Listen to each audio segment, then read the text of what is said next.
How would you describe yourself?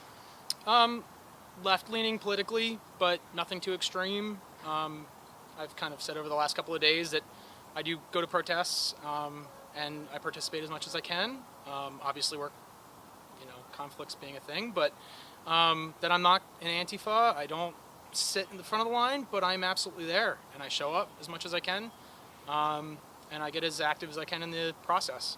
What prompted you to make a post first on Facebook? I mean, literally the least I could do. I think Saturday was kind of a wake-up call for a lot of folks, with the terrorist attack kind of in Charlottesville being a visceral hit to a lot of people who've been kind of doing a lot of anti-racist organizing. So seeing that happen live on camera, seeing that happen to people that are protesting and advocating for similar things that I do every day for my job, was a real gut punch. And it was probably the wake-up call again that I think I needed to both take a commitment to be more active in the process and make a commitment to myself to just be there and show up as best as I can. And that's both, online again is kind of the least that I can do. And so making a Facebook post is something we all can do on our phones, and it doesn't take a lot of effort. And so again, I think that was my knee-jerk was venting it to people that I already vent to every single day. So it didn't really think too much about it. It was kind of a natural reaction. That soon moved into an online petition. Yep.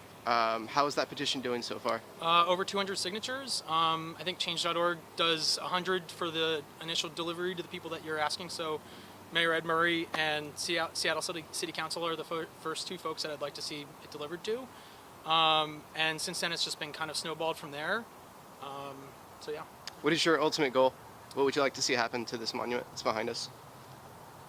I think initially my goal was to start the conversation. I don't think I was really hoping. The petition itself was to, of course, remove it or move it, relocate it. Any of those would be great. I don't think I had an initial goal other than kind of what has been said about this monument in the past. And I don't think I said anything revolutionary. This is something that there's been posts about and petitions about. 2015, I think, was the last one. People have been having these conversations. There's articles in Seattle PI and Seattle Times about this. This isn't a mystery, but it sits in our backyard, and majority of people I talk to don't even know it's here. And I think that kind of covert racism that sits in our city is something that we see not just in physical monuments, but in our political process, how we organize with communities of color, how we engage with communities that are in need. A lot of that happens with this very subtle, coded language that nobody's really willing to admit. And I just think this is the most low-hanging fruit, physical manifestation of kind of the way our city treats it. There are those who would say that perhaps removing something like this would be an erasure of history. Right. How do you respond to that? I mean, I think there's a lot of things wrong. I think there's a lot of things wrong with that statement. On the head of it, historically, this is not a monument that was built out of the Civil War. It was built in 1926, brought from Stone Mountain. The actual physical materials are brought from Stone Mountain, which is a racist monument in Georgia. And that was kind of where the KKK had their second iteration in 1915. So on the face of it, this was built in the 20s. This isn't something that was done out of a reaction of the bloodshed from the Civil War. This was done years later, almost like 3/4 of a century later, out of a way to bring the conversation back and reframe what the Confederates were actually fighting for.